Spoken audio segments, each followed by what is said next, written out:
Karma itu nyata. Suami tidak membelaku saat diusir ibu mertua. Kubuat dia menyesal setelah aku sukses memiliki banyak kontrakan. Sebelum lanjut ke ceritanya, seperti biasa, jangan lupa absen dari daerah mana saja bunda-bunda semuanya. Agar tali silaturahmi kita makin erat. Yang sudah subscribe, semoga rezekinya makin lancar.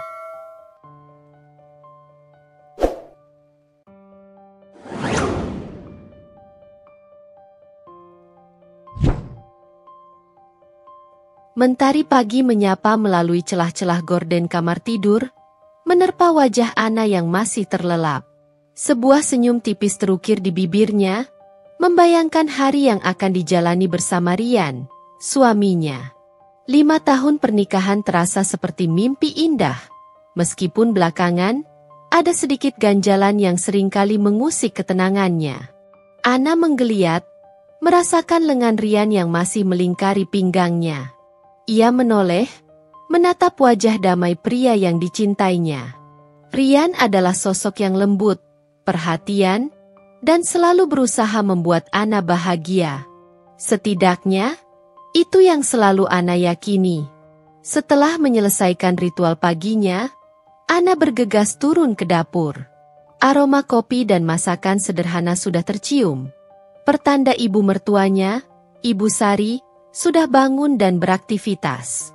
Ibu Sari tinggal bersama mereka sejak setahun pernikahan Ana dan Rian. Awalnya, Ana merasa senang dan menganggapnya sebagai kesempatan untuk lebih dekat dengan keluarga suami. Namun, seiring berjalannya waktu, kehadiran Ibu Sari justru menjadi sumber utama ketegangan dalam rumah tangga mereka. "Pagi, Bu," sapa Ana dengan senyum cerah, berusaha menyembunyikan sedikit rasa gugupnya. Jawab Ibu Sari singkat, tanpa menatap Ana. Wanita parubaya itu sibuk menggoreng ikan di dapur. Ana menghela napas dalam hati. Sudah menjadi kebiasaan Ibu Sari untuk bersikap dingin dan acuh tak acuh padanya. Ana sudah mencoba berbagai cara untuk mengambil hati ibu mertuanya. Mulai dari membantu pekerjaan rumah, memasak makanan kesukaan Ibu Sari, hingga memberikan hadiah-hadiah kecil. Namun, semua usahanya seolah sia-sia. "Ada yang bisa saya bantu, Bu?" tanya Ana lagi, berusaha tetap ramah. "Tidak perlu. Kamu duduk saja, tunggu sarapan siap," jawab Ibu Sari tanpa menghentikan aktivitasnya. Ana merasa sedikit kecewa, namun ia tetap menurut. Ia duduk di meja makan, menatap foto pernikahannya dengan Rian yang terpajang di dinding. Di foto itu, mereka terlihat sangat bahagia. Ana berharap, kebahagiaan itu masih ada. Hanya saja tertutup oleh awan kecil bernama Ibu Sari. Tak lama kemudian, Rian bergabung di meja makan. Ia mencium kening Ana sekilas dan menyapa ibunya dengan hangat. Suasana di meja makan terasa sedikit lebih hidup dengan kehadiran Rian. "Masakan ibu enak sekali," puji Rian sambil menyantap nasi goreng buatan ibunya. "Tentu saja enak. Ibu kan sudah berpengalaman," sahut Ibu Sari dengan nada bangga. Ana hanya tersenyum tipis. Ia tahu, pujian Rian jarang sekali ditujukan padanya, meskipun ia juga sering memasak untuk keluarga mereka. Namun, Ana berusaha untuk tidak mempermasalahkannya. Ia ingin menjaga keharmonisan rumah tangga mereka, meskipun terasa sulit. Setelah sarapan, Rian bersiap untuk berangkat kerja. Ia mencium pipi Ana dan berjanji akan pulang lebih awal. Ana mengantarnya sampai depan pintu, melambaikan tangan hingga mobil Rian menghilang dari pandangan. Saat Ana kembali ke dalam rumah, ia mendapati Ibu Sari sedang membereskan sisa-sisa sarapan. "Ana," panggil Ibu Sari dengan nada yang sedikit lebih serius. Ana menoleh, merasa sedikit was-was. Biasanya, jika Ibu Sari memanggilnya dengan nada seperti itu, pasti ada sesuatu yang ingin dibicarakannya, dan seringkali, itu bukanlah hal yang menyenangkan. "Iya, Bu," jawab Ana hati-hati. "Ibu perhatikan, Kamu ini kurang pandai menjaga kebersihan rumah.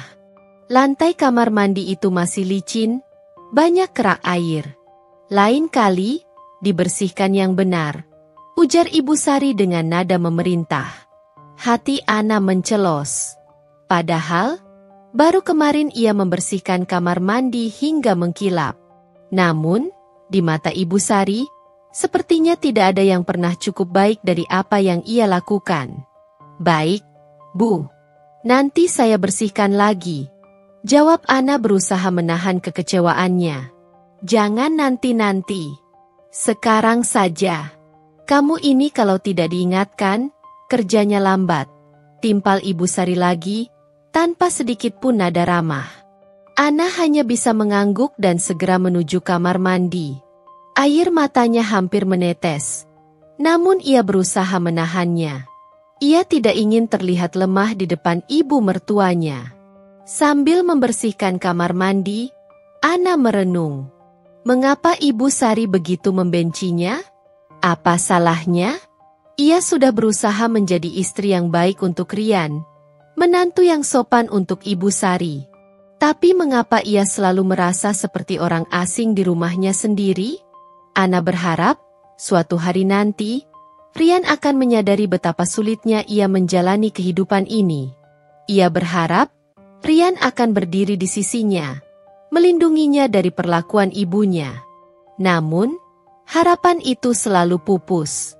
Rian selalu menghindar dari konfrontasi, memilih untuk diam dan membiarkan ibunya mendominasi. Tanpa Ana sadari, rasa lelah dan kekecewaan mulai menumpuk di hatinya. Ia merasa terperangkap dalam kehidupan semu, di mana senyumnya di depan Rian hanyalah topeng untuk menutupi luka yang terus menganga akibat perlakuan ibu mertuanya. Ana tidak tahu sampai kapan ia bisa bertahan dalam situasi ini. Namun, jauh di lubuk hatinya, sebuah tekad mulai tumbuh. Tekad untuk membuktikan bahwa ia lebih dari sekadar menantu yang tidak disukai. Tekad untuk meraih kebahagiaannya sendiri, meskipun harus tanpa Rian di sisinya. Hari-hari berikutnya bagi Ana terasa seperti berjalan di atas kulit telur. Setiap ucapan dan tindakannya selalu ia pertimbangkan matang-matang, takut menyinggung Ibu Sari. Namun, sekeras apapun Ana berusaha, selalu ada saja celah bagi ibu mertuanya untuk menemukan kesalahan.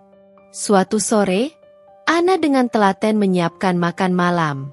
Ia membuat sup ayam kesukaan Rian dan sayur tumis yang resepnya ia dapatkan dari ibunya sendiri. Saat semua hidangan sudah tertata rapi di meja makan, Ibu Sari keluar dari kamarnya. Sup ayam lagi? Kamu ini tidak kreatif sekali dalam memasak, komentar Ibu Sari tanpa melihat ke arah makanan. Rian itu bosan makan sup ayam terus-terusan. Hati Ana mencelos. Padahal, Rian selalu memuji sup ayam buatannya. Ia merasa sakit hati dengan ucapan pedas ibu mertuanya. Tapi, Bu, Rian suka sekali sup ayam buatan saya, jawab Ana pelan, berusaha membela diri. Suka karena terpaksa saja. Kamu pikir dia mau menyakitimu dengan mengatakan tidak suka? Dasar tidak peka, balas Ibu Sari sinis. Ana terdiam, tidak ingin memperpanjang perdebatan. Ia tahu, percuma saja beradu argumen dengan Ibu Sari. Wanita itu selalu punya 1001 alasan untuk merendahkannya. Saat Rian pulang kerja, Ana berusaha bersikap biasa saja. Namun, ia tidak bisa menyembunyikan raut wajahnya yang sedikit murung. Rian yang peka, menyadari ada sesuatu yang tidak beres. Kamu kenapa, sayang? Ada masalah? Tanya Rian sambil mengusap lembut punggung Ana. Ana menatap suaminya, berharap ia bisa menceritakan semua keluh kesahnya. Namun, ia ragu.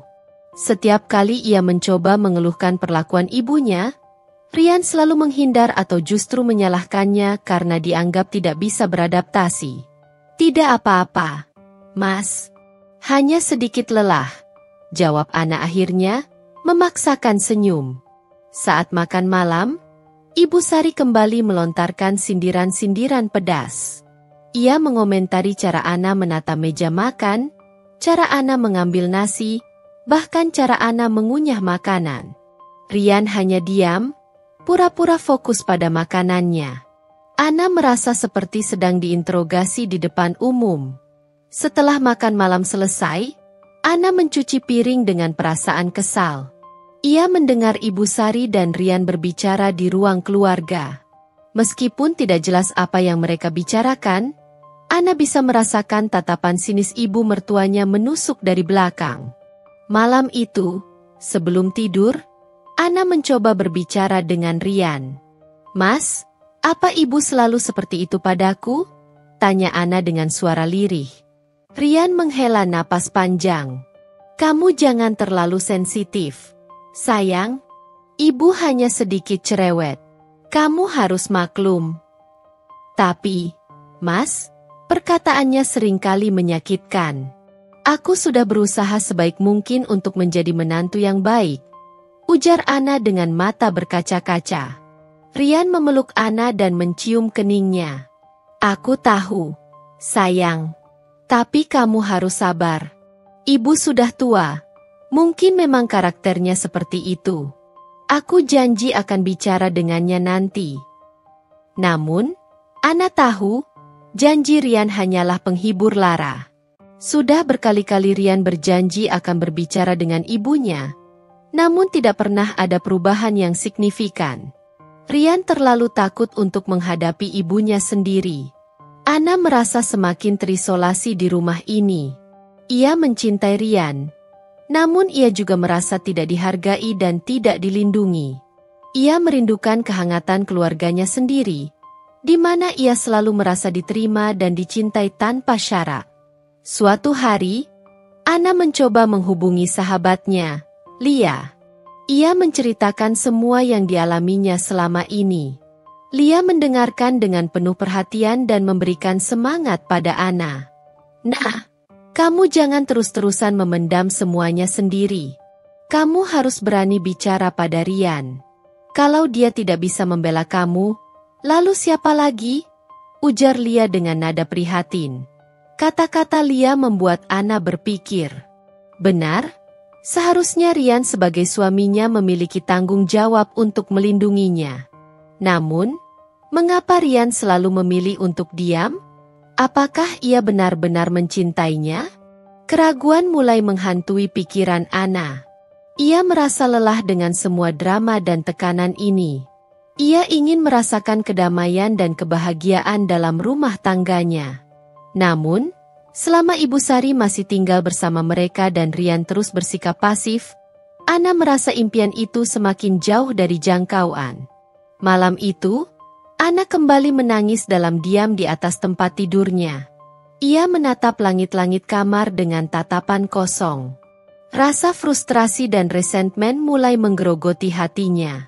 Ia tidak tahu sampai kapan ia bisa bertahan dalam bayang-bayang mertua yang selalu berusaha meruntuhkan kebahagiaannya. Namun, dalam hatinya, sebuah benih perlawanan mulai tumbuh.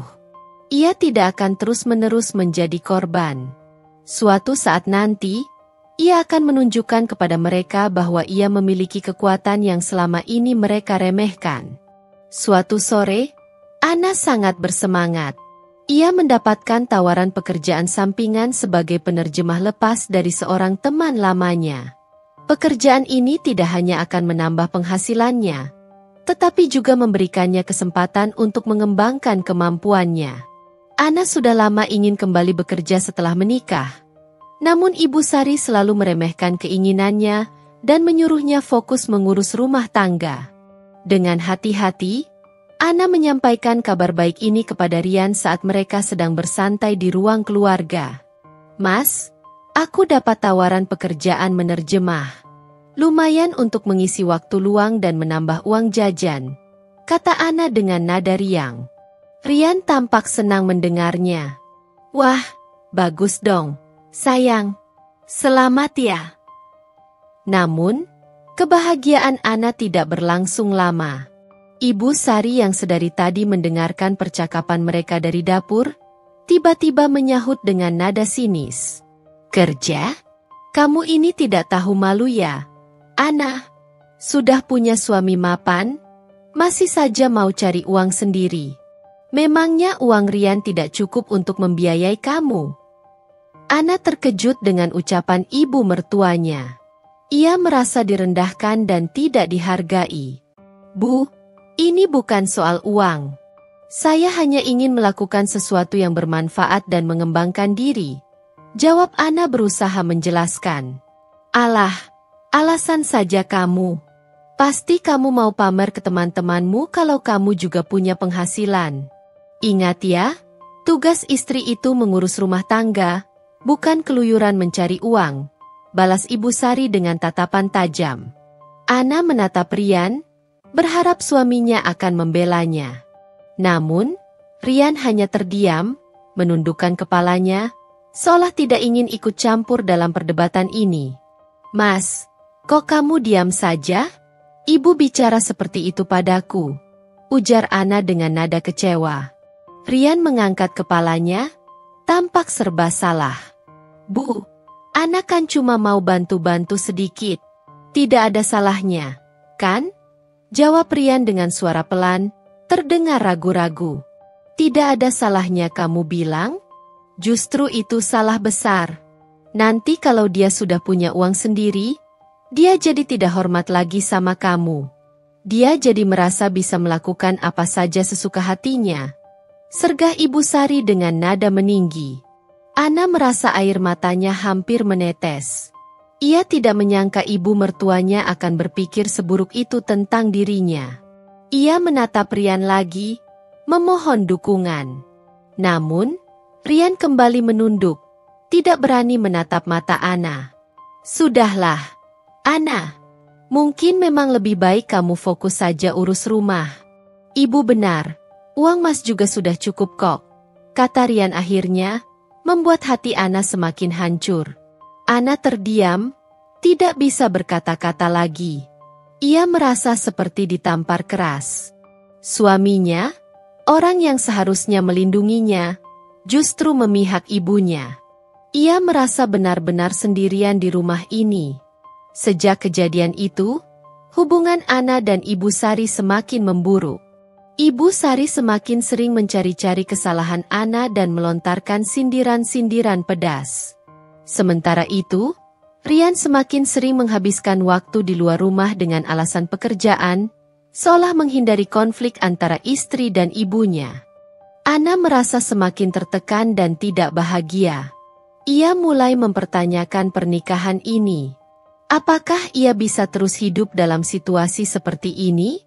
Apakah Rian benar-benar mencintainya atau hanya terikat oleh ibunya? Suatu malam, Ana tidak bisa tidur. Ia duduk di balkon kamar, menatap bintang-bintang di langit. Air matanya mengalir tanpa bisa ditahan. Ia merasa sangat kesepian dan tidak berdaya. Tiba-tiba, ia teringat akan kata-kata sahabatnya. Lia, kamu harus berani bicara pada Rian. Kalau dia tidak bisa membela kamu, lalu siapa lagi? Ana menarik napas dalam-dalam. Lia benar. Ia tidak bisa terus-menerus memendam semuanya sendiri.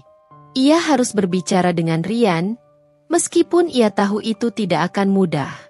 Ia harus membuat Rian memilih antara dirinya atau ibunya. Dengan tekad yang bulat, Ana memutuskan untuk berbicara dengan Rian keesokan harinya. Ia akan mengungkapkan semua perasaan dan kekecewaannya. Ia tidak peduli apapun hasilnya, ia tidak bisa lagi hidup dalam ketidakpastian dan ketidakbahagiaan ini.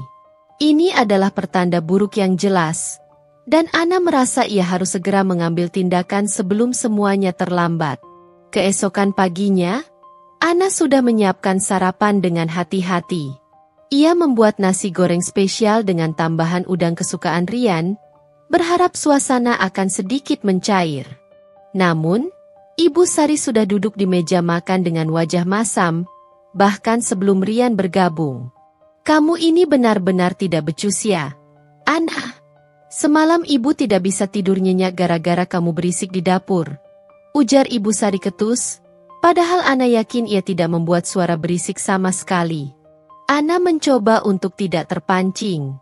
Maaf, Bu. Mungkin saya tidak sengaja.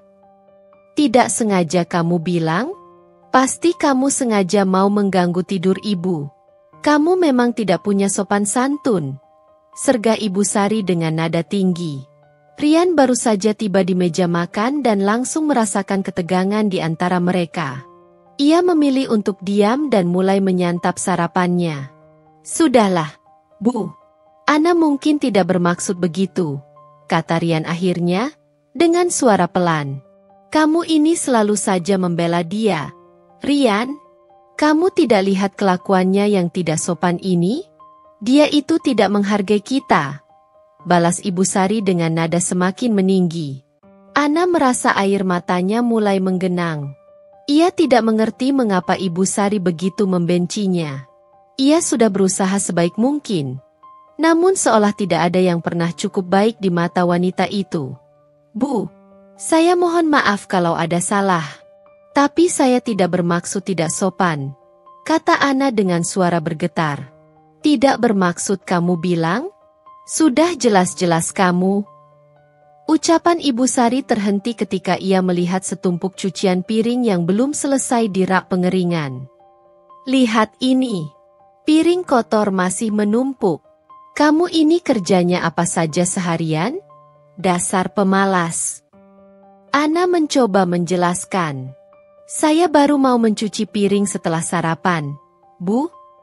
Tidak ada alasan. Seharusnya kamu sudah mencuci piring itu dari tadi malam. Kamu ini benar-benar tidak berguna. Bentak Ibu Sari, suaranya menggelegar di seluruh rumah. Ana tidak tahan lagi. Air matanya akhirnya tumpah. Ia menatap Rian, memohon pembelaan. Namun, Rian hanya menunduk. Tidak berani menatap mata Ana maupun ibunya. Sudah cukup, Bu, kata Ana dengan suara yang dipenuhi emosi. Saya sudah berusaha sabar selama ini. Tapi saya tidak bisa terus-menerus diperlakukan seperti ini. Oh, jadi kamu berani melawan ibu sekarang? Kamu pikir kamu siapa di rumah ini? Tantang Ibu Sari dengan tatapan penuh amarah. Saya istri Rian, Bu. Saya juga punya hak di rumah ini, jawab Ana dengan berani, meskipun hatinya berdebar kencang. Mendengar jawaban Ana, Ibu Sari semakin murka. Istri kamu bilang, kamu ini hanya benalu di rumah ini. Kamu tidak pantas menjadi istri anakku. Kemudian, Ibu Sari mengucapkan kata-kata yang menghancurkan hati Ana. Pergi kamu dari rumah ini. Sekarang juga. Ibu tidak sudi melihat muka kamu lagi di sini. Ana terkejut. Ia tidak percaya ibu mertuanya akan mengusirnya dari rumahnya sendiri. Ia menatap Rian dengan tatapan memohon. Mas, kamu bilang sesuatu, jangan biarkan ibu mengusirku. Rian mengangkat kepalanya. Namun tatapannya kosong. Ia melihat ibunya yang berdiri dengan wajah merah padam, dan kemudian menatap Ana dengan ekspresi yang sulit dibaca. Rian, kamu pilih siapa? Ibu atau perempuan tidak becus ini? Bentak Ibu Sari, memberikan ultimatum pada putranya. Hening sejenak. Ana menahan napas, menunggu jawaban Rian. Ia berharap, meskipun sedikit, ada keberanian dalam diri suaminya untuk membelanya. Namun, harapan itu pupus seketika. Mungkin memang sebaiknya kamu pergi dulu, Ana, kata Rian dengan suara lirih, tanpa menatap mata istrinya. Bagai disambar petir di siang bolong, Ana merasakan seluruh dunianya runtuh. Suaminya, orang yang ia cintai dan percayai, tidak membelanya. Ia memilih ibunya daripada dirinya. Air mata Ana mengalir semakin deras. Ia menatap Rian dengan tatapan penuh kekecewaan dan rasa sakit yang tak terperi. Tanpa mengucapkan sepatah kata pun lagi, Ana berbalik dan berlari menuju kamar. Ia mengemasi beberapa potong pakaian dan barang-barang pentingnya ke dalam sebuah tas kecil. Ibu Sari terus mengomel dan mencaci makinya dari luar kamar. Rian hanya berdiri terpaku di ruang makan, tidak melakukan apapun. Dengan hati hancur berkeping-keping, Ana menyeret tasnya keluar dari kamar. Ia melewati Rian yang masih berdiri mematung tanpa menatapnya. Ia menatap sekilas wajah ibu mertuanya yang penuh kemenangan, lalu melangkah keluar dari rumah yang seharusnya menjadi tempat berlindungnya. Malam itu, Ana berjalan tanpa tujuan di tengah dinginnya udara dan derasnya hujan. Ia merasa benar-benar sendirian dan tidak berharga. Di saat yang paling membutuhkannya, suaminya justru membiarkannya pergi. Keputusan Rian untuk tidak membelanya adalah titik pemicu yang menghancurkan segalanya. Ana tahu, hidupnya tidak akan pernah sama lagi. Malam ini, ia bukan hanya diusir dari rumah, tapi juga dari kehidupan yang selama ini ia jalani. Langkah kaki Ana terasa berat, seolah menarik beban bertonton di tengah derasnya hujan.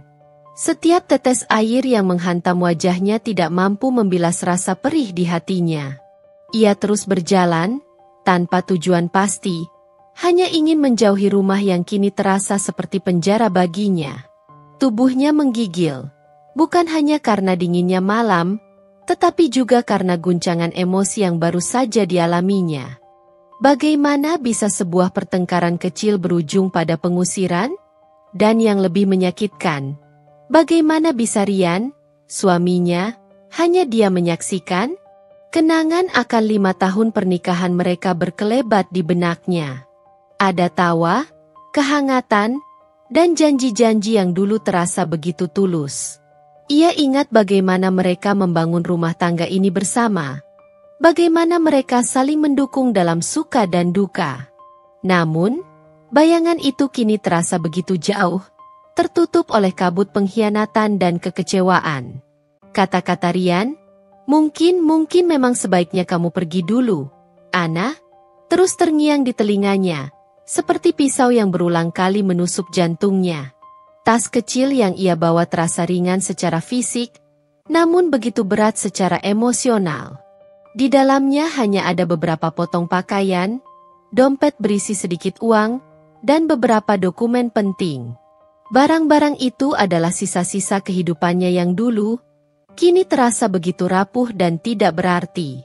Ia kehilangan bukan hanya rumah, tetapi juga rasa aman, rasa memiliki, dan kepercayaan pada orang yang paling ia cintai. Perjalanan menuju halte bus terasa sangat panjang dan melelahkan. Setiap langkahnya diiringi oleh isakan tertahan. Ia melihat sekeliling, orang-orang berlalu lalang dengan payung, mencari kehangatan di balik jaket tebal. Ana merasa seperti alien di tengah keramaian, seorang diri dan terasing. Duduk di halte yang sepi, Ana memeluk erat dirinya sendiri. Ia mencoba menenangkan diri, menarik napas dalam-dalam, namun dadanya terasa sesak. Ia merindukan pelukan ibunya, nasihat ayahnya, kehangatan keluarga yang selalu menerimanya apa adanya. Namun, ia tidak ingin menghubungi mereka dalam keadaan seperti ini. Ia tidak ingin menambah beban pikiran mereka. Ia harus menyelesaikan masalah ini sendiri, atau setidaknya, memulai langkah pertamanya. Setelah cukup lama termenung, Ana merasakan hawa dingin semakin menusuk. Ia harus bergerak. Dengan tekad yang mulai tumbuh di tengah keputusasaannya, ia bangkit dan kembali melangkah. Ia ingat Erna, sahabatnya sejak SMA. Mereka memang sudah jarang berkomunikasi intens. Namun Ana yakin ikatan persahabatan mereka masih kuat. Erna selalu menjadi tempatnya berkeluh kesah. Dan ia berharap Erna masih bersedia mendengarkannya. Ponsel di tangannya terasa dingin. Jari-jarinya gemetar saat mencari nomor Erna. Ketika sambungan telepon terhubung dan suara khawatir Erna terdengar, air mata Ana kembali tumpah. Ia tidak bisa menahan isaknya saat menceritakan kejadian yang baru saja menimpanya. Tanpa banyak bertanya, Erna langsung menawarkan tempat tinggal sementara. Tawaran itu bagaikan oase di tengah gurun pasir bagi Ana. Apartemen Erna yang sederhana terasa begitu hangat dan nyaman. Pelukan Erna saat ia tiba memberikan Ana rasa aman yang sudah lama hilang. Setelah mandi air hangat dan mengenakan pakaian kering milik Erna, Ana merasa sedikit lebih baik, meskipun luka di hatinya masih terasa menganga. Malam itu, di ruang tamu apartemen Erna, Ana mencurahkan seluruh isi hatinya. Ia menceritakan setiap detail perlakuan ibu mertuanya, ketidakberdayaan Rian, dan puncaknya, malam pengusiran yang menyakitkan. Erna mendengarkan dengan penuh empati, sesekali mengusap punggung Ana dan memberikan kata-kata penyemangat. "Kamu harus kuat, Nah," kata Erna dengan mata berkaca-kaca. "Mereka tidak pantas memperlakukanmu seperti itu. Kamu berhak bahagia." "Aku tidak akan kembali, Erna," jawab Ana dengan nada yang lebih mantap dari yang ia duga. "Aku sudah cukup. Aku akan membangun hidupku sendiri, tanpa mereka." Keputusan itu terasa berat, namun juga membebaskan. Ana tahu, kembali ke rumah itu hanya akan membuatnya semakin terluka. Ia membutuhkan ruang untuk menyembuhkan diri dan menemukan kembali jati dirinya. Keesokan paginya, setelah semalaman tidak bisa tidur nyenyak, Ana membuat keputusan penting. Ia tidak akan menghubungi Rian atau ibu mertuanya. Ia ingin benar-benar menghilang dari kehidupan mereka, setidaknya untuk saat ini. Ia mengganti nomor ponselnya, menghapus semua kontak dan percakapan dengan Rian, dan memblokir akun media sosial mereka. Ini adalah langkah drastis. Namun Ana merasa perlu melakukannya untuk melindungi dirinya sendiri. Ia ingin memulai lembaran baru tanpa ada gangguan atau harapan palsu. Ana tahu, masa depannya penuh dengan ketidakpastian. Ia harus mencari pekerjaan, menata tempat tinggal, dan membangun kembali kepercayaannya pada orang lain, terutama pada dirinya sendiri. Namun, di balik rasa takut, ada tekad yang membara. Ia akan membuktikan kepada Rian dan ibu mertuanya bahwa mereka telah meremehkannya. Ia akan sukses, bukan untuk membalas dendam, tetapi untuk dirinya sendiri. Pergi tanpa jejak adalah awal dari perjalanan panjangnya menuju kemandirian dan kebahagiaan. Di dalam hatinya, meskipun masih perih, mulai tumbuh benih keyakinan bahwa karma itu nyata, dan suatu saat nanti, mereka akan menyesali perbuatan mereka. Hari-hari pertama Ana di apartemen Erna terasa seperti mimpi yang belum sepenuhnya ia pahami. Ia merasa aman dan nyaman di bawah atap sahabatnya. Namun jauh di lubuk hatinya, ia tahu ia tidak bisa terus-menerus bergantung pada Erna. Ia harus segera bangkit dan menata kembali kehidupannya. Erna adalah sosok sahabat yang luar biasa. Ia tidak pernah mengeluh sedikit pun dengan kehadiran Ana, justru selalu memberikan dukungan dan semangat. Ia membantu Ana mencari informasi lowongan pekerjaan, menemaninya wawancara, dan selalu ada untuk mendengarkan keluh kesahnya. Namun, mencari pekerjaan ternyata tidak semudah yang dibayangkan. Ana yang sudah lama tidak bekerja formal merasa kesulitan bersaing dengan para pencari kerja lainnya. Ia melamar ke berbagai posisi yang sesuai dengan latar belakang pendidikannya. Namun sebagian besar berakhir dengan penolakan atau tawaran pekerjaan dengan gaji yang sangat kecil, jauh dari cukup untuk membiayai hidupnya sendiri. Keterbatasan finansial mulai menjadi masalah. Ana merasa tidak enak hati karena terus-menerus merepotkan Erna. Ia berusaha menghemat pengeluaran sebisa mungkin, namun tetap saja merasa tidak nyaman. Di tengah kesulitan mencari pekerjaan, Ana juga harus berjuang melawan kesedihan dan kemarahan yang masih membekas di hatinya. Ia seringkali terbangun di tengah malam dengan air mata mengalir di pipinya, teringat akan pengkhianatan Rian dan perlakuan ibu mertuanya. Namun, setiap kali rasa putus asa menghampirinya, ia selalu mengingat janjinya pada diri sendiri untuk tidak menyerah. Ia harus membuktikan bahwa ia bisa sukses tanpa mereka. Suatu siang, saat sedang berjalan kaki setelah gagal dalam wawancara pekerjaan, Ana melihat sebuah toko kecil yang menjual berbagai macam kue dan camilan rumahan. Toko itu tampak sederhana namun ramai pembeli. Tiba-tiba, sebuah ide terlintas di benaknya.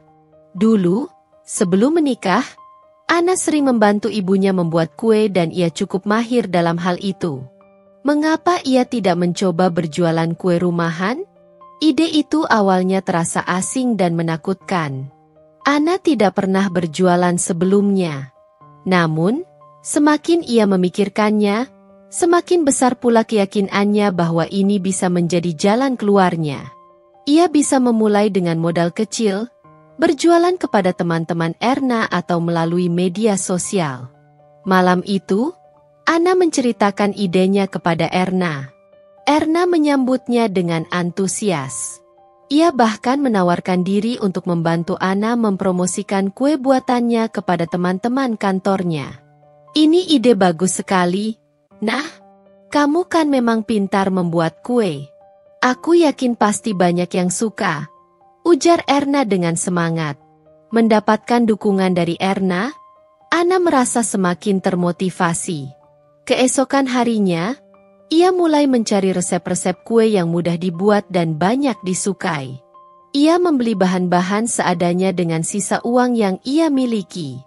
Dengan penuh semangat, Ana mulai membuat kue pertamanya di dapur kecil apartemen Erna. Aroma harum kue yang dipanggang memenuhi ruangan, memberikan secercah kebahagiaan di tengah kesulitan yang sedang ia hadapi.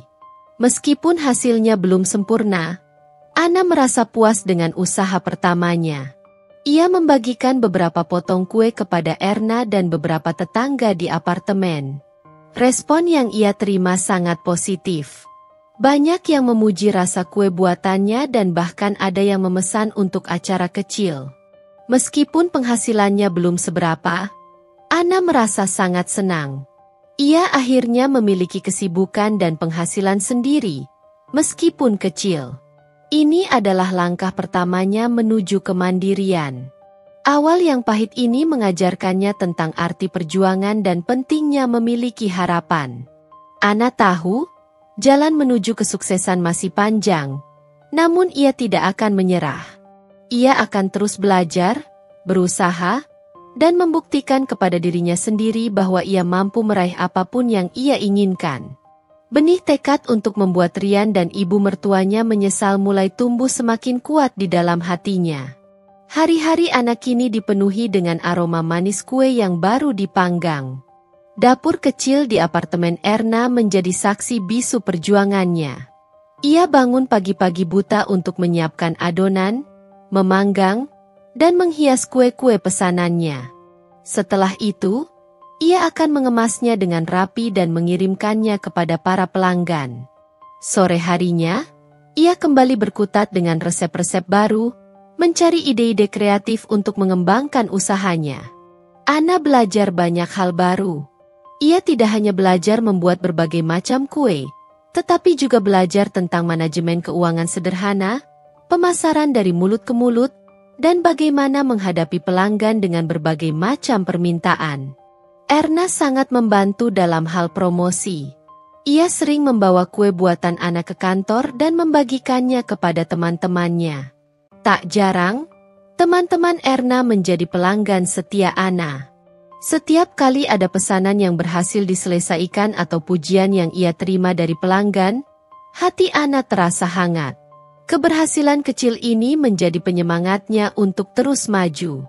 Ia merasa ada harapan baru dalam hidupnya, sebuah tujuan yang bisa ia raih dengan kerja kerasnya sendiri. Namun, di balik semangatnya, tersimpan bara tekad yang lebih besar. Setiap kali ia merasa lelah atau ingin menyerah, ia selalu teringat akan tatapan kosong Rian saat ia diusir, dan senyum kemenangan di wajah Ibu Sari. Ingatan itu menjadi cambuk baginya untuk terus berjuang. Ia ingin membuktikan kepada mereka bahwa ia tidak selemah dan tidak berguna seperti yang mereka kira. Ia ingin mereka menyesal telah meremehkannya.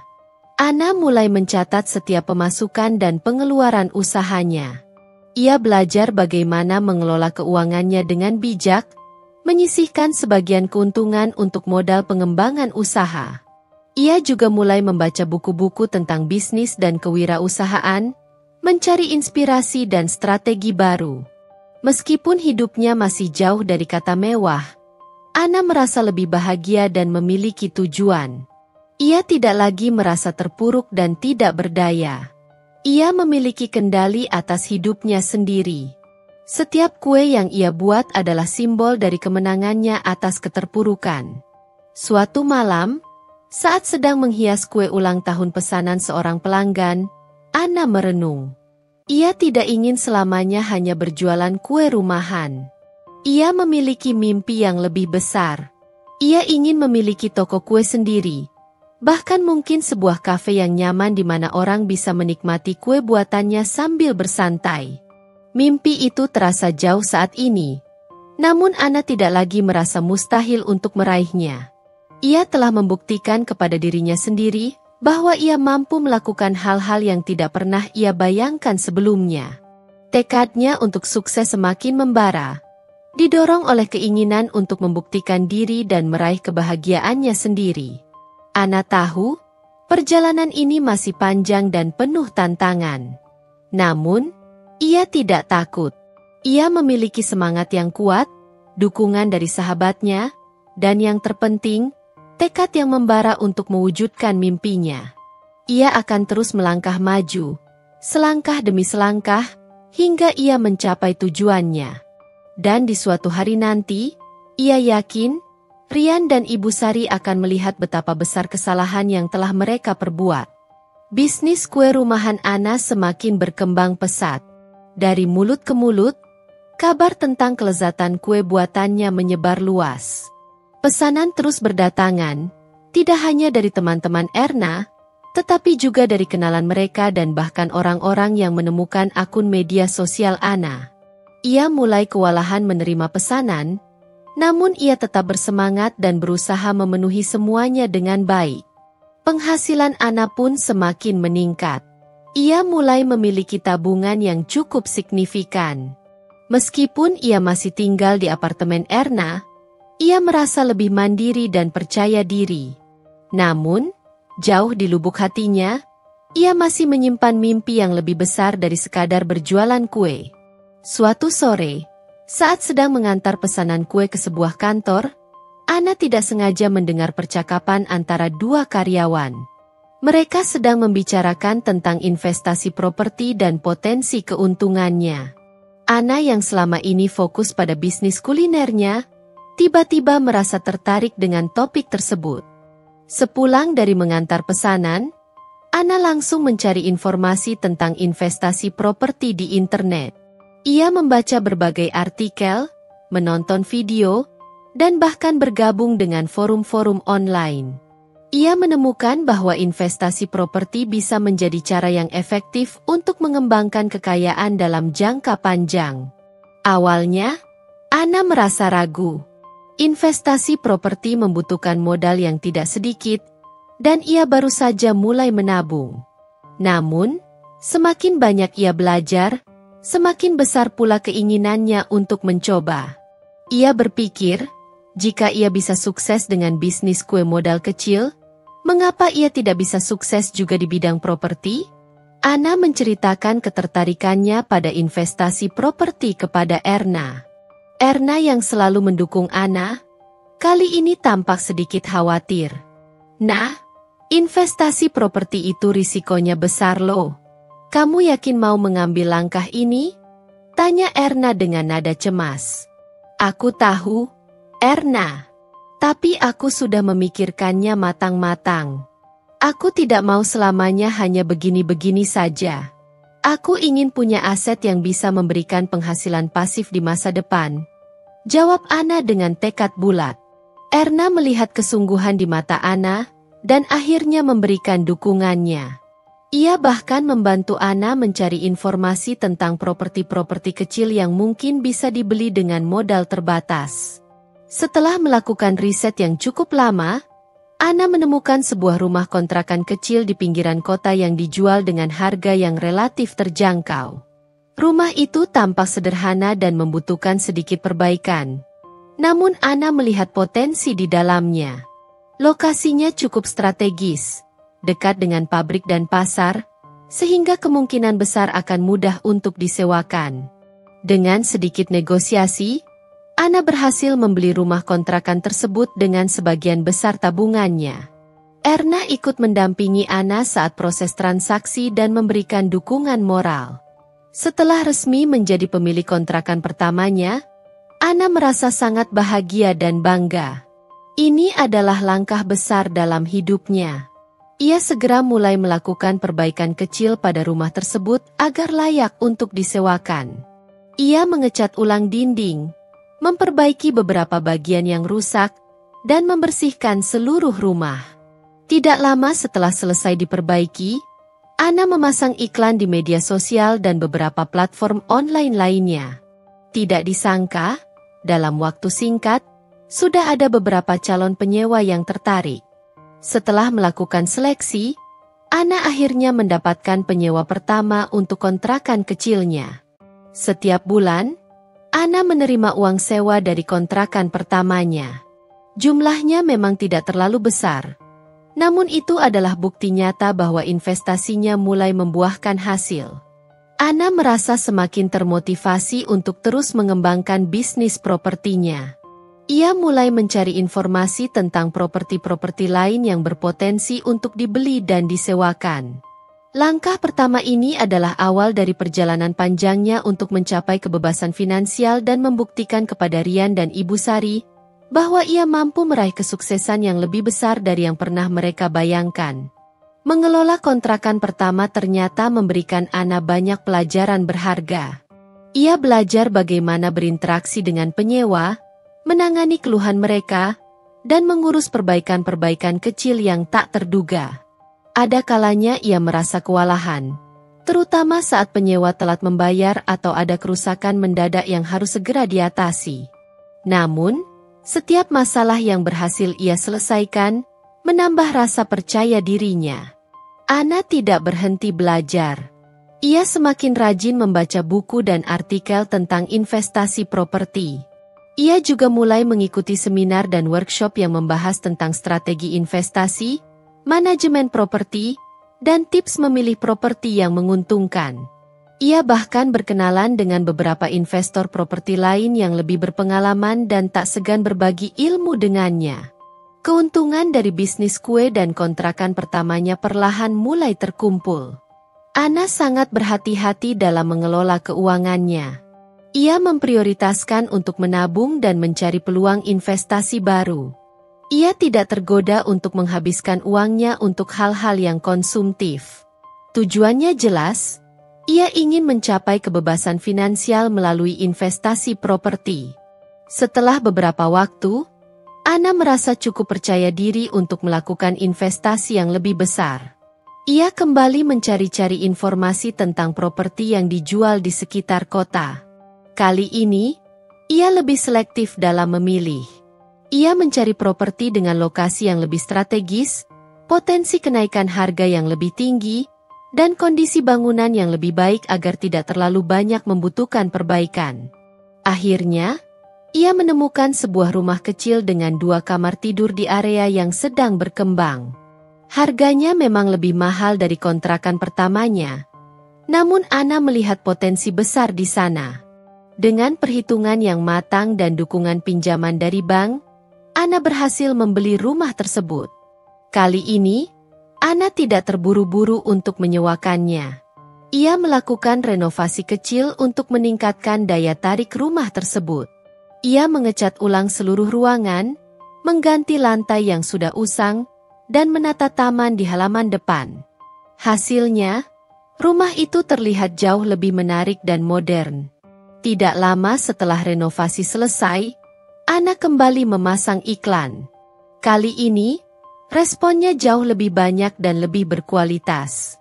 Ia berhasil mendapatkan penyewa yang lebih bertanggung jawab dan bersedia membayar harga sewa yang lebih tinggi. Keberhasilan dengan properti keduanya semakin memacu semangat Ana. Ia merasa semakin mahir dalam menganalisis potensi properti dan mengelola investasinya. Ia mulai mencari peluang untuk membeli properti-properti lain, baik rumah kontrakan, apartemen studio, maupun ruko kecil. Dengan kerja keras, keuletan, dan kemauan untuk terus belajar, portofolio properti Ana terus bertambah. Ia tidak lagi hanya memiliki 1 atau 2 kontrakan, tetapi sudah memiliki beberapa unit yang tersebar di berbagai lokasi. Setiap properti memberikan penghasilan pasif yang stabil, semakin mendekatkannya pada impiannya untuk mencapai kebebasan finansial. Ana merasa bangga dengan pencapaiannya. Ia telah membuktikan bahwa dengan tekad yang kuat dan kerja keras, ia bisa meraih kesuksesan meskipun pernah diremehkan dan diusir. Ia semakin yakin bahwa karma itu nyata, dan suatu saat nanti, Rian dan Ibu Sari akan melihat betapa jauh ia telah melangkah. Namun, fokus utama Ana saat ini bukanlah lagi tentang balas dendam, melainkan tentang membangun masa depan yang lebih baik untuk dirinya sendiri. Waktu terus bergulir, dan Ana semakin mahir dalam dunia investasi properti. Pengalamannya mengelola beberapa unit kontrakan membuatnya semakin lihai dalam memilih properti yang berpotensi menguntungkan. Ia belajar tentang seluk-beluk pasar properti, tren harga, dan lokasi-lokasi strategis yang menjanjikan keuntungan di masa depan. Ana tidak lagi hanya berinvestasi pada rumah kontrakan kecil.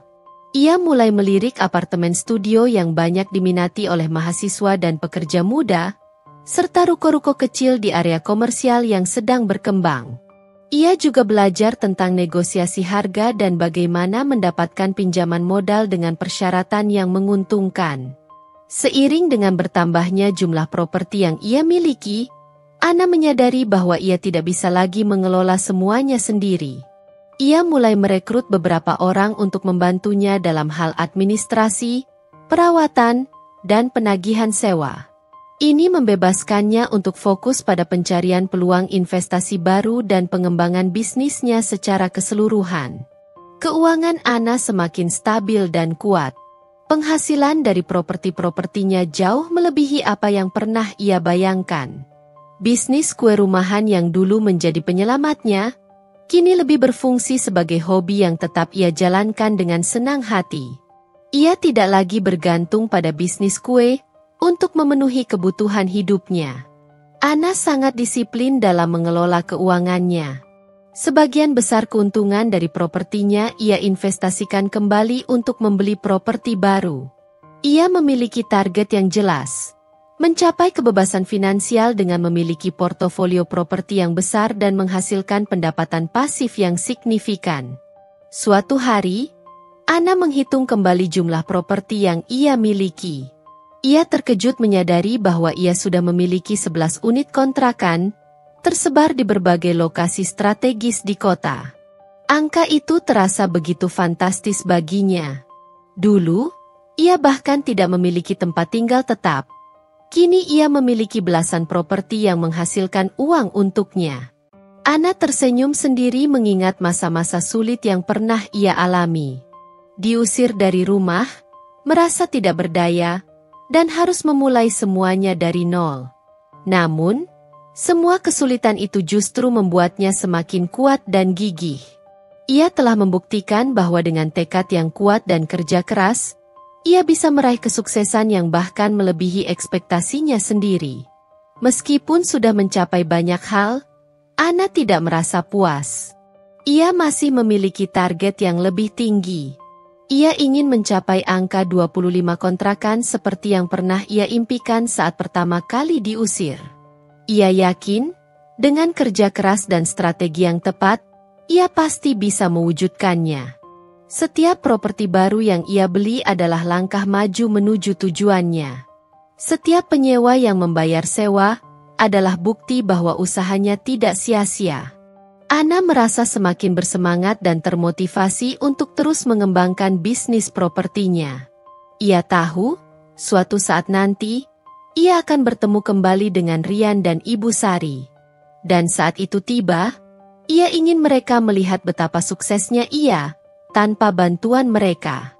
Bukan untuk membalas dendam, tetapi untuk menunjukkan bahwa karma memang nyata, dan ia telah berhasil menulis babak baru dalam hidupnya dengan tinta emas kesuksesan. Tahun-tahun berlalu dengan cepat. Ana semakin matang dalam berbisnis properti.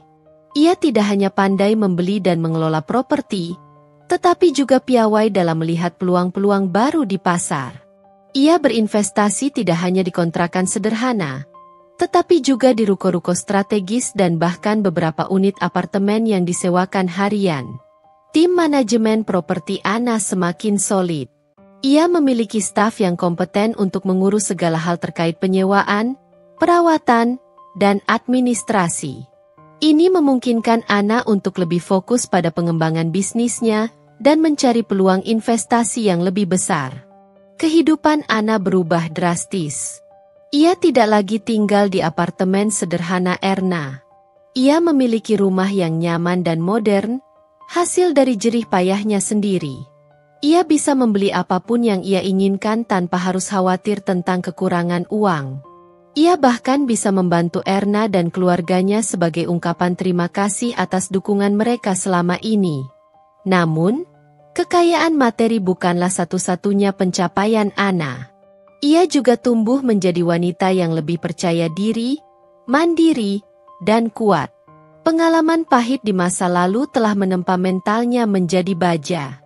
Ia belajar untuk tidak bergantung pada siapapun dan untuk selalu mengandalkan dirinya sendiri.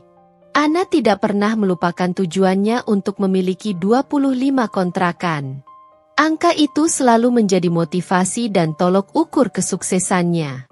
Ia terus mencari dan menganalisis setiap peluang investasi dengan cermat.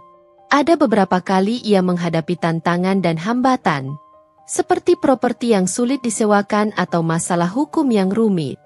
Namun, dengan ketekunan dan kemampuannya dalam menyelesaikan masalah, ia selalu berhasil mengatasi setiap rintangan. Hingga suatu hari, saat ia menandatangani akta jual beli untuk sebuah ruko kecil di pusat kota, Ana menyadari bahwa ia telah mencapai tujuannya. Ruko itu adalah properti ke-25 yang ia miliki. Sebuah senyum lebar tak bisa ia tahan. Ia merasa haru dan bangga dengan dirinya sendiri. Ia telah membuktikan bahwa mimpi yang dulu terasa mustahil, kini telah menjadi kenyataan. Ana berdiri di depan ruko barunya, menatap papan nama notaris yang baru saja ia tinggalkan. Angka 25 terngiang di benaknya. Ia ingat malam di mana ia berjalan tanpa tujuan di tengah hujan, diusir dan ditinggalkan. Saat itu, ia hanya memiliki satu tekad, untuk bangkit dan membuat mereka menyesal. Dan kini, ia telah melampaui ekspektasinya sendiri. Kesuksesan ini bukan hanya tentang materi. Lebih dari itu, ini adalah tentang harga diri yang kembali, tentang pembuktian bahwa ia memiliki nilai dan kemampuan. Ia telah menulis ulang narasi hidupnya, dari seorang wanita yang diusir dan diremehkan, menjadi seorang pengusaha properti yang sukses dan disegani. Ana menarik napas dalam-dalam, merasakan angin sepal-sepal menerpa wajahnya. Ia merasa damai dan bahagia.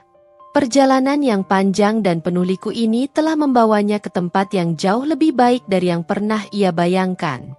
Ia siap untuk menikmati hasil kerja kerasnya dan menatap masa depan dengan penuh optimisme. Namun, takdir terkadang memiliki kejutan yang tak terduga. Di tengah kebahagiaannya ini, sebuah pertemuan tak terduga sudah menantinya. Beberapa minggu setelah merayakan keberhasilannya mencapai 25 kontrakan, Ana memutuskan untuk memanjakan diri. Ia pergi ke sebuah pusat perbelanjaan mewah yang baru dibuka di pusat kota. Ia ingin membeli beberapa dekorasi untuk rumah barunya, hadiah untuk dirinya sendiri atas kerja kerasnya selama ini. Ana menikmati suasana mal yang ramai dan modern. Ia berjalan santai dari satu toko ke toko lain, melihat-lihat berbagai barang dengan senyum puas di wajahnya. Ia merasa bangga dengan dirinya sendiri, mengingat betapa jauh ia telah melangkah. Saat sedang melihat-lihat koleksi tas di sebuah butik ternama, tiba-tiba ia mendengar suara yang familiar memanggil namanya. Ana. Ana terkejut dan menoleh. Di depannya berdiri seorang pria yang tampak sedikit lusuh dan tidak terawat. Butuh beberapa detik bagi Ana untuk mengenali wajah itu. Itu Rian. Jantung Ana berdebar sedikit lebih cepat. Namun ia berhasil mempertahankan ketenangannya.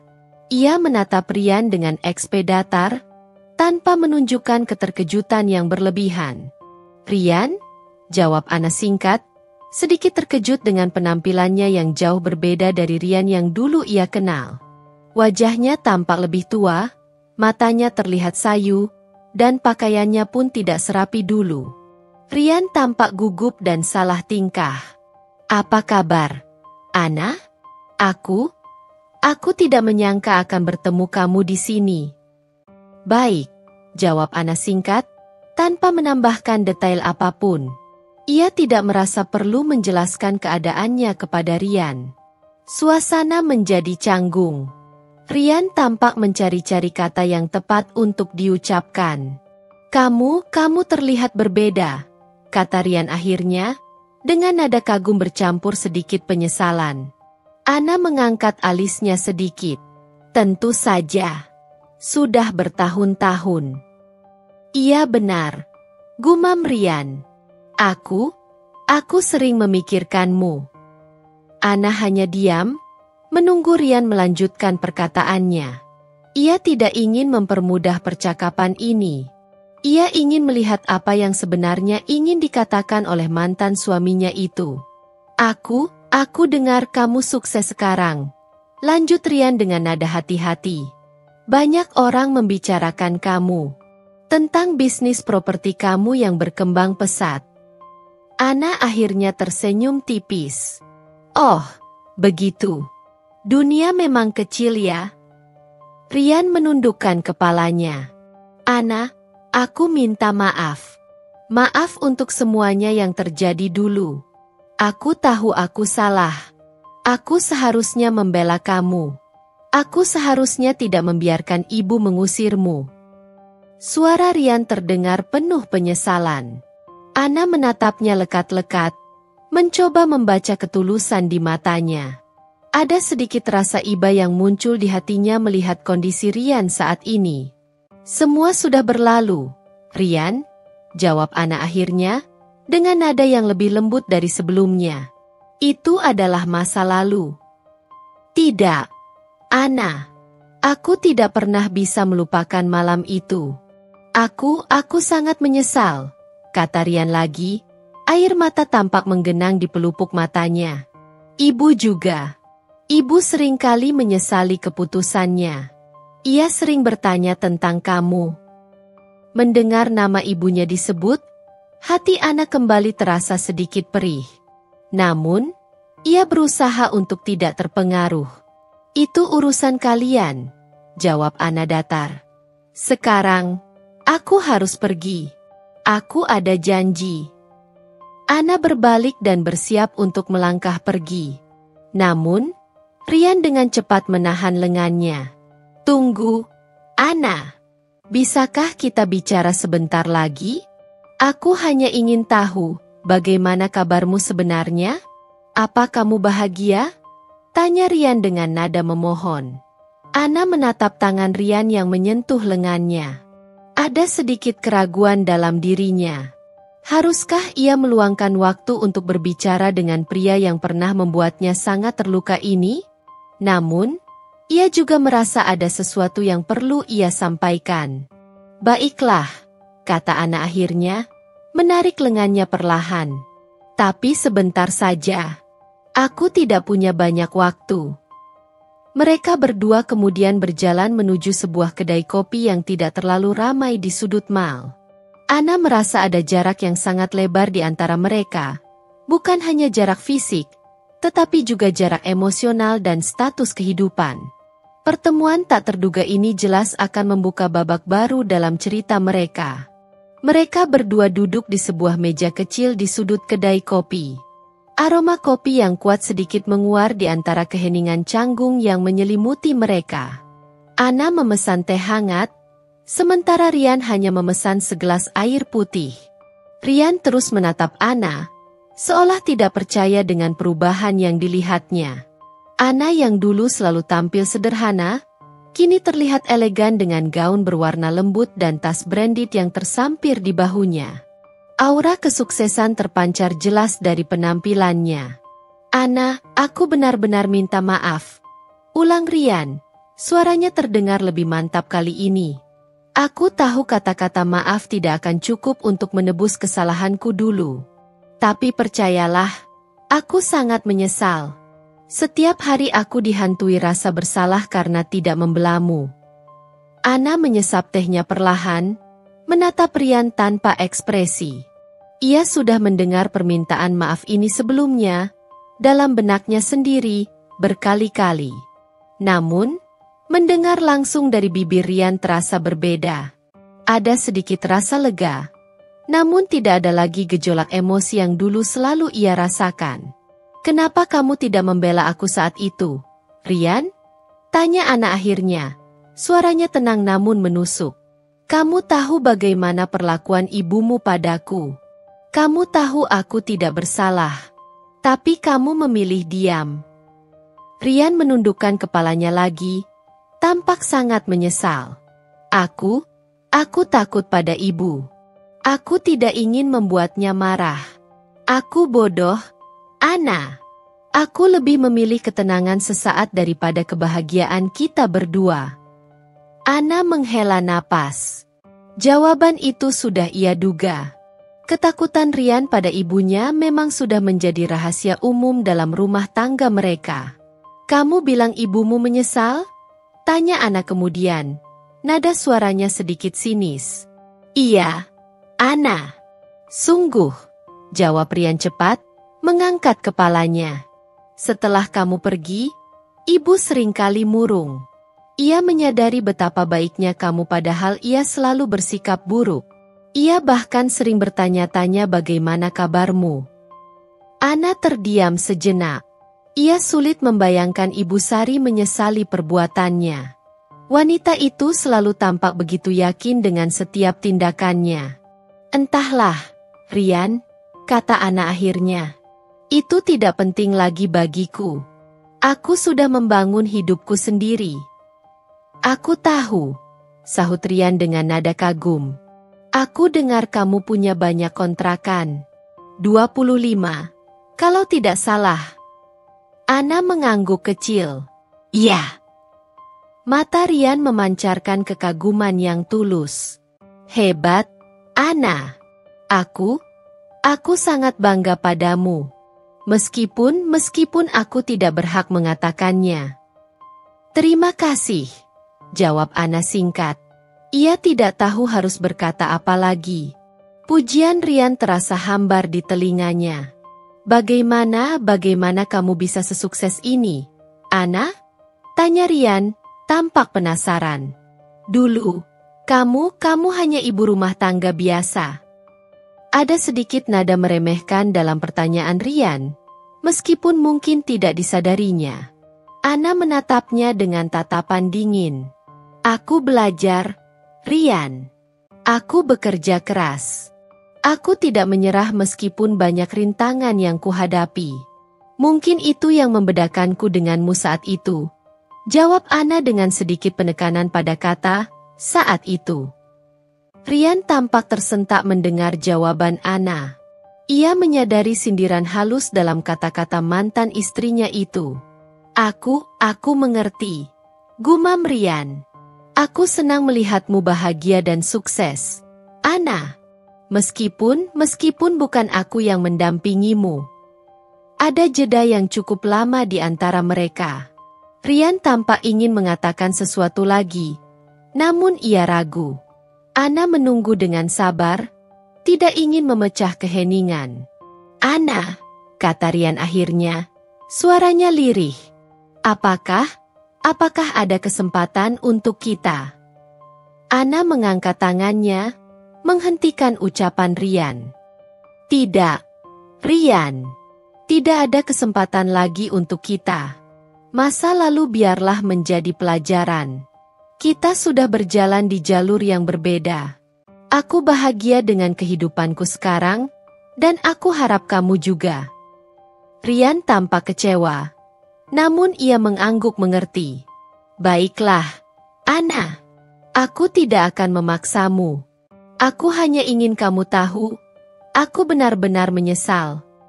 Aku sudah memaafkanmu, Rian, kata Ana tulus. Bukan untukmu, tapi untuk diriku sendiri. Aku tidak ingin terus-menerus terbebani oleh masa lalu.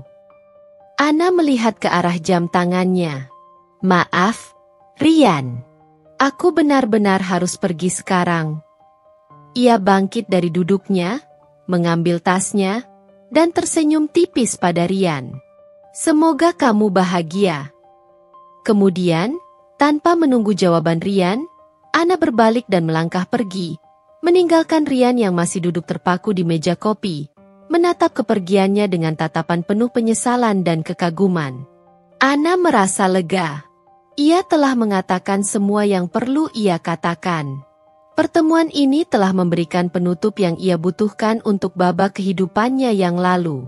Sekarang, ia siap untuk sepenuhnya fokus pada masa depannya yang cerah. Setelah pertemuan di mall, Ana merasa ada sedikit beban yang terangkat dari hatinya. Berbicara dengan Rian, meskipun singkat, memberikan semacam penutup pada babak kehidupan mereka bersama. Ia tidak lagi merasa marah atau dendam seperti dulu. Yang tersisa hanyalah rasa hampa dan sedikit kelelahan emosional. Beberapa hari kemudian, Ana menerima pesan singkat dari nomor yang tidak dikenal. Setelah dibaca, ia baru menyadari itu adalah nomor Rian yang baru.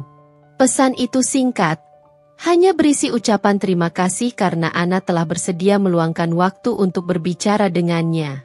Ana tidak membalas pesan itu. Ia merasa tidak ada lagi yang perlu mereka bicarakan. Namun, Rian tidak menyerah. Beberapa hari kemudian, ia mengirimkan email panjang kepada Ana. Dalam email itu, Rian benar-benar mencurahkan isi hatinya. Ia kembali meminta maaf atas semua kesalahannya di masa lalu. Ia menjelaskan betapa besar rasa takutnya pada ibunya, yang sudah mendarah daging sejak kecil. Ia mengakui bahwa ia terlalu lemah dan tidak memiliki keberanian untuk membela Ana saat itu.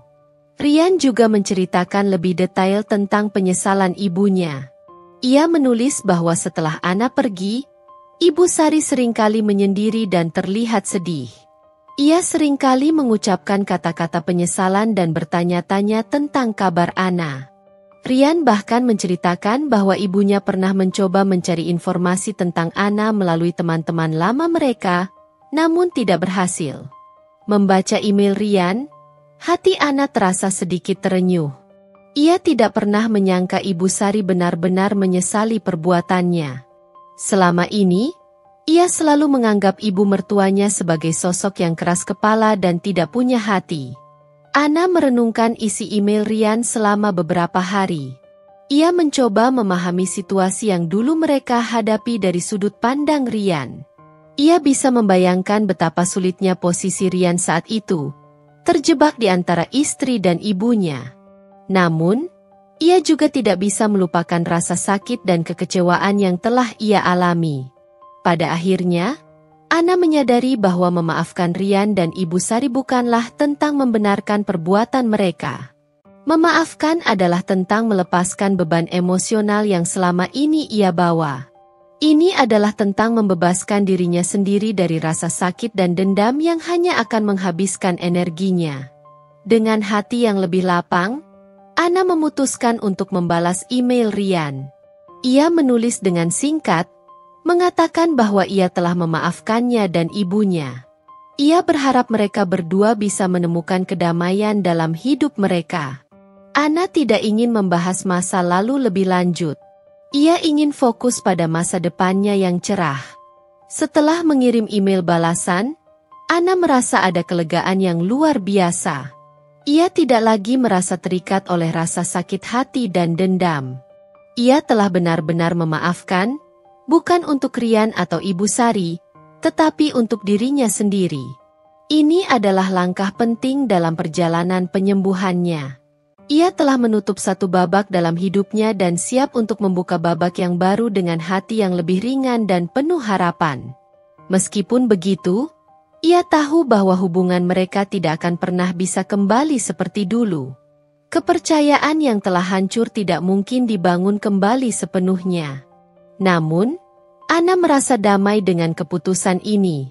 Ia telah memilih untuk melepaskan masa lalu dan fokus pada kebahagiaannya di masa kini dan masa depan. Setelah membalas email Ryan, Ana merasakan ketenangan yang belum pernah ia rasakan sebelumnya. Memaafkan ternyata benar-benar membebaskan. Beban berat yang selama ini ia bawa di hatinya seolah menguap begitu saja. Ia tidak lagi merasa marah atau menyimpan dendam. Masa lalu kini terasa seperti sebuah cerita yang sudah selesai dibaca dan diletakkan kembali di rak buku. Ana merenung tentang perjalanannya. Dulu, ia adalah seorang istri yang bergantung pada suaminya. Hidup dalam bayang-bayang ibu mertua yang selalu merendahkannya. Ia merasa tidak berdaya dan tidak memiliki kendali atas hidupnya sendiri. Sekarang, ia adalah seorang wanita mandiri dan sukses. Memiliki bisnis properti yang berkembang pesat dan kebebasan finansial yang ia impikan. Perbedaan antara kehidupannya dulu dan sekarang terasa begitu kontras. Dulu, ia harus meminta izin Ryan untuk membeli barang kecil pun. Sekarang, ia bisa membeli apapun yang ia inginkan tanpa harus merasa bersalah atau meminta persetujuan siapapun. Dulu, ia selalu merasa cemas dan tidak aman di rumahnya sendiri. Sekarang, ia memiliki rumah yang nyaman dan menjadi tempat berlindungnya yang sebenarnya. Ana menikmati setiap aspek dari kehidupannya yang baru. Ia senang bisa bekerja keras untuk dirinya sendiri dan melihat hasilnya secara nyata. Ia menikmati kebebasan untuk mengambil keputusan sendiri dan menentukan arah hidupnya. Ia juga merasa bersyukur atas persahabatannya dengan Erna, yang selalu ada untuknya dalam suka dan duka. Erna bukan hanya sahabat, tetapi juga keluarga baginya. Meskipun ia telah memaafkan Ryan dan Ibu Sari, Ana tahu bahwa ia tidak ingin kembali ke kehidupan yang dulu. Ia telah berjalan terlalu jauh dan tumbuh menjadi orang yang berbeda. Ia tidak lagi membutuhkan validasi atau persetujuan dari mereka. Kebahagiaannya kini ia genggam sendiri. Sesekali, Ana masih teringat akan masa lalunya. Namun, ingatan itu tidak lagi menyakitkan. Ia melihatnya sebagai pelajaran berharga yang telah membantunya menjadi wanita yang lebih kuat dan tangguh. Ia tidak menyesali apapun yang telah terjadi, karena semua itu telah membawanya ke tempatnya saat ini. Ana merasa damai dengan keputusannya untuk berpisah dari Ryan. Ia menyadari bahwa mereka memang tidak ditakdirkan untuk bersama. Mereka memiliki jalan hidup yang berbeda, dan ia bahagia karena telah menemukan jalannya sendiri. Jalan yang membawanya pada kesuksesan, kemandirian, dan kebahagiaan yang sejati. Ryan dan Ibu Sari kini hanyalah bagian dari masa lalunya, sebuah babak yang telah ia tutup dengan sempurna. Fokusnya kini adalah pada masa depan yang cerah dan penuh dengan peluang. Ia siap untuk terus mengembangkan bisnisnya, menjelajahi hal-hal baru, dan menikmati setiap momen dalam hidupnya. Jalan yang ia pilih kini adalah jalannya sendiri, dan ia tidak akan pernah menoleh ke belakang lagi. Duduk di balkon rumahnya yang nyaman, dengan secangkir teh hangat di tangan, Ana memandang gemerlap lampu kota di kejauhan. Ia merenungkan perjalanan hidupnya selama beberapa tahun terakhir. Rasanya seperti mimpi. Dari seorang wanita yang diusir tanpa pembelaan, kini ia berdiri tegak sebagai pemilik puluhan properti yang menghasilkan pundi-pundi uang. Ia ingat malam kelam saat ia berjalan tanpa tujuan di tengah hujan. Rasa sakit, marah, dan putus asa bercampur aduk menjadi satu. Namun, di tengah kegelapan itu, muncul setitik tekad untuk bangkit dan membuktikan dirinya. Dan ia telah melakukannya. Lebih dari yang pernah ia bayangkan. Ana tersenyum. Ia bukan lagi wanita yang sama. Ia telah tumbuh dan berkembang menjadi sosok yang lebih kuat, lebih mandiri, dan lebih percaya diri. Setiap tantangan yang ia hadapi telah menempa mentalnya menjadi baja. Ia belajar untuk mengandalkan dirinya sendiri, untuk mengambil keputusan dengan berani, dan untuk tidak pernah menyerah pada mimpinya. Kini, dengan 25 kontrakan yang telah menjadi kenyataan, Ana mulai memikirkan tujuan-tujuan baru. Ia tidak ingin hanya berhenti di sini. Ia memiliki visi yang lebih besar untuk bisnis propertinya. Ia ingin mengembangkan usahanya ke kota-kota lain, bahkan mungkin merambah ke sektor properti komersial yang lebih besar. Selain bisnis, Ana juga mulai membuka diri untuk kehidupan pribadinya. Ia menikmati waktunya bersama Erna dan teman-teman lainnya. Ia belajar untuk mencintai dirinya sendiri dan menghargai setiap momen dalam hidupnya. Ia tidak lagi merasa terbebani oleh masa lalu. Terkait karma, Ana menyadari bahwa kesuksesannya memang bisa dilihat sebagai bentuk karma bagi Rian dan Ibu Sari. Namun, kini, perasaannya lebih kepada rasa syukur dan pencapaian pribadi daripada keinginan untuk membalas dendam. Ia telah membuktikan kepada dirinya sendiri bahwa ia bisa sukses, dan itu sudah cukup baginya. Ia tidak lagi membutuhkan pengakuan atau penyesalan dari mereka. Ana merasa damai dengan masa lalunya. Ia telah memaafkan mereka, bukan karena mereka pantas dimaafkan, tetapi karena ia pantas untuk bebas dari rasa sakit dan kebencian. Ia telah memilih untuk fokus pada masa depannya, sebuah babak baru yang penuh dengan harapan dan peluang. Ia menyesap tehnya sekali lagi, merasakan kehangatannya menjalar ke seluruh tubuh. Ia menatap langit malam yang bertaburan bintang. Masa depan terbentang luas di hadapannya, dan ia merasa siap untuk menghadapinya dengan senyum dan keyakinan. Ia telah membangun fondasi yang kuat untuk dirinya sendiri, dan ia tidak sabar untuk melihat apa lagi yang akan ia capai di babak kehidupannya yang baru ini. Kebebasan dan kemandirian adalah miliknya, dan ia akan menjalaninya dengan penuh semangat dan kebahagiaan. Bertahun-tahun telah berlalu sejak malam pengusiran itu. Ana kini adalah seorang wanita sukses dan disegani di dunia properti. Impiannya untuk memiliki 25 kontrakan telah terlampaui, dan ia terus mengembangkan bisnisnya dengan visi yang lebih besar. Ia telah membuktikan kepada dirinya sendiri dan kepada dunia bahwa ia mampu meraih kesuksesan, bahkan setelah mengalami keterpurukan yang mendalam.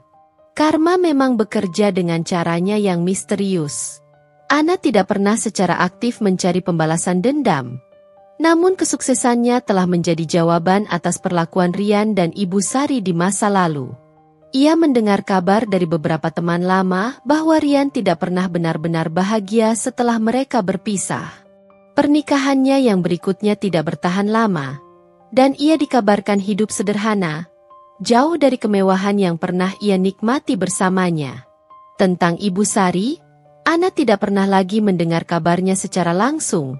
Namun ia bisa membayangkan bagaimana wanita itu menyesali keputusannya setelah melihat kesuksesan Ana.